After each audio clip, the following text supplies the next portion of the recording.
Welcome to Mindfully Integrative Podcast with your host, Dr. Damaris G. Mindfully Integrative is a podcast discussing ways toward mindfully incorporating integrative health into our lives. This podcast will have informative resources, fun topics, interviews, and discussions relatable for today with a true mindful perspective in a mind-body holistic life approach. Hi, how are you? So on this lesson, this is talking about, and we're discussing, of course, GLP-1s and the impact on our metabolic health. And this is the connection and the use of supplements with metabolic health and understanding its connection in our gut and our health and how it is promoting or need for supplement, or what is the use of the supplements and probiotics. So it depends, right? Sometimes you can get supplementation most of the time, I'd like you to get supplementation from your food. And if not, your body may still need more. So integrating supplements like probiotics, omega-3, fatty acid, and adaptogens can be super important for uptick of the GLP-1s. This helps in metabolic health by adding more of a versatile weight control, appetite control, and maybe even inflammatory issues. Now, this is dependent, right? So understanding why we need it is because the gut and inflammation. So GLP-1s, like I said, they regulate the blood sugar, help with regulating blood sugar, control the appetite, enhance insulin sensitivity, and support fat metabolism. When you're taking certain supplements or food nutrients, they, such as probiotics, the omega-3s and adaptogens, that helps boost it naturally and support metabolic balance. So micro probiotics are given when you're having maybe either not enough of a certain probiotic, or there's a disbalance or dysbiosis within the gut microbiome that you need to have it set back. It needs to be in balance. Now, the role of this is to benefit quality gut microbiome balance. It's crucial for that because GLP-1s are secreted in the L cells. They secrete L cells of the small intestines. If you don't have a good, healthy gut biome, then you're not going to be secreting the right things. The floodgates, or shall we say, the linings of the small intestines, large intestines, GI tract they either will be inflamed or their interjunctions are just not at like a nice gate. Their floodgates are open and everything is coming in. It's not balanced. So when you have proper nutrient-dense foods or probiotics to help balance that out, additionally, this increases the short-chain fatty acids that stimulates GLP-1s, which is foods like fibrous foods that you can eat. So when I talk about supplements, I also mean to discuss that nutrition is always very paramount, but there is certain individuals, and most of us in some manner will need to supplement because over time our lining will degrade. Over time, we eat foods that are not of the right amounts or the nutritional value, also genetic issues. So the probiotics that we do take in is important. Reducing the gut inflammation is important and helps with decreasing GLP suppression, and it enhances insulin sensitivity, which we've discussed before. But the best probiotics for GLP-1 and for metabolic health these are the top three. There are more, but have been researched significantly. Lactobacillus rhamnosus, and that supports weight loss and appetite control. In addition, obviously, the GLP-1s, when it's secreted properly, will do this, but it needs this probiotic within the body in a good balance. Bifidobacterium breve enhances fat metabolism and reduces inflammation, which means you're going to have less malabsorption within the body. You're going to be absorbing more nutrients, and your body's going to do what it needs to do. Akkermansia mucinephila, that is in the colon, and it's actually pretty difficult to get, but now there has been a supplement that has been now able to reproduce Akkermansia probiotic. And that increases the GLP-1 and insulin sensitivity. So these supplements are natural options that will help and boost the GLP-1 in your body with nutrition. And if medications are needed for some. Now, the best probiotic foods that you can take are fermented foods like kimchi, sauerkraut, yogurt, kefir. High quality probiotics are always needed. And I say at least 10 strains, at least 10 billion CFUs, colony forming units, and should have even a prebiotic if that's possible. Prebiotics are rich, fibrous foods that help feed the bacteria. So you need prebiotics to help feed the bacteria, like garlic, onions, bananas. And when you pair good fiber and probiotics together, you've got your gut is happy. Your gut is happy. Like a bone broth and some kimchi or a sauerkraut. Your gut is happy. Another one that I would use in overall is trying to increase your butyrate. I was saying before, short chain fatty acids.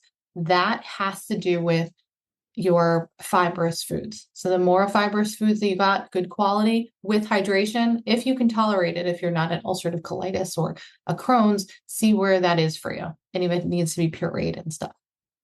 Let's chat about omega-3. Omega-3 fatty acids reduce the inflammation in the GLP-1s and support GLP-1s. Why do they do that? Because EPA and DHA have major anti-inflammatory properties and enhance insulin sensitivity and gut function. Trust me, when you're looking at the omega cascade and you're looking at our cells, the phospholipid layers need omega-3. It needs the fat. It helps with protection of the cells. So when you have the right amount, it reduces your chronic inflammation. It protects the gut lining, but it also protects a lot of part of the body. Inflammatory wise, improves your hormone function, enhancing insulin sensitivity, and improves the overall effectiveness. Now think of it like the better sources of omega-3 is fatty fish, chia seeds. If you're vegan, flax seeds, walnuts. You can use high quality fish oil supplements. I usually use, I'm not trying to give any brands, but a high quality brand would be useful. And tip wise, take the omega-3 with meals for better absorption. Now, if you have a blood thinner or you have a blood disorder, taking omega-3s need to be advised by your doctor always, because you want to make sure, because it can be a blood thinner, and you want to make sure that it is okay to take, or if you're having any sort of procedures and stuff. So anything that you're taking in your body, you just want to be sure that it's safe. Adaptogens, one of my other favorite supplements / herbs. So think stress reduction, think your stomach and your GI system is your second immune system. This is where serotonin is produced between the brain, the gut and brain barrier connection. Think of it like this: the less stress you are, the less chronic stress you have will actually increase the GLP-1. The more stress you have will decrease the GLP-1, which then usually you'll hear people say, I have a lot of stress and I have that cortisol weight. It is very, very common. You'll have more cravings when you have chronic stress. You have more emotional eating. Insulin resistance goes up, blood sugar dysregulation. You have poor gut health, and it lowers GLP production. So, we're talking about gut health. We're talking about trying to improve it. The role of those adaptogens and herbs. So first off, let's say it's herbs, right? So you don't have to take a supplement. You can take herbs and teas. Now, adaptogens are herbs that help adapt to stress, support hormonal balance and gut health, and of course, GLP-1 function. Main ones are the big ones that you'll hear about are ashwagandha. It lowers cortisol, enhances insulin sensitivity. With ashwagandha, you want to make sure, though, it is an immune booster. So it has to be, if you have an immune suppressed body or there's things that you're taking, you have to be make sure that your doctor is aware that you're going to take a dose of ashwagandha or how much, so that it doesn't overreact or you don't have an overreactive immune system. If it's at the right balance, you should be fine. Rhodiola rosea supports metabolism, and holy basil. You can get these in tea forms, you can get them in supplement, or you can actually just take them, from nature and put it in a nice quality loose tea. Best ways to take them, usually a tea or smoothie or a tincture. I do most of mine in tincture or a supplement. If I have a nice blend tea, I will do that in midday if it's available to me, or I'll just do a nice tincture under my tongue or with some warm water. Think of it like the body's natural way for anxiety or Xanax. It's a better option than taking a bunch of pills to control the way you feel. And it incorporates a way of getting you reset. Now, another way other than just taking herbs is learning about meditation, yoga, and what it can do for your body. Incorporating ways to de-stress is so important. I will be writing and in the process of writing a book on stress transformation and how important stress is on the body and what it can do to your health. So if you don't realize that, between supplements and stress management, you can do a lot. What you put in your body nutritionist wise and what you supplement in a nutrient dense way, you're going to do a lot for yourself. So, that's kind of part of your homework. How can you incorporate some of these nutritious meals? How can you incorporate some of these, supplemental things to help your gut health, to help build a better GLP-1, optimization for yourself, metabolic health? What can you do? What is that for you? Everyone's different, but, see what you can do in your daily routine. Maybe it's a little bit of salmon. Maybe it's some flax seeds, some nuts. Maybe it's a way of, doing some meditation, a walk. Respond to how your body feels and see where it's at and see what it needs to get to be the most optimal that you need for you. When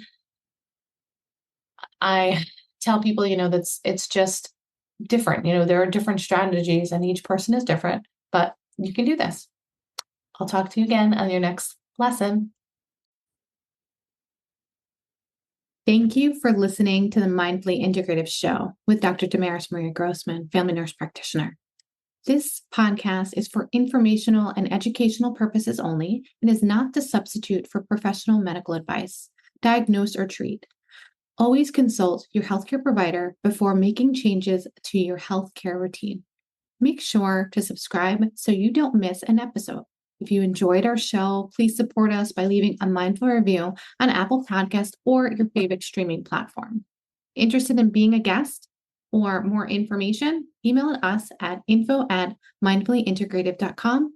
For resources mentioned in the show, visit our website at www.mindfullyintegrative.com. You can also connect mindfully with Dr. Damaris on her social media links found on the site. May your strength and peace guide you to find a mindful way every day.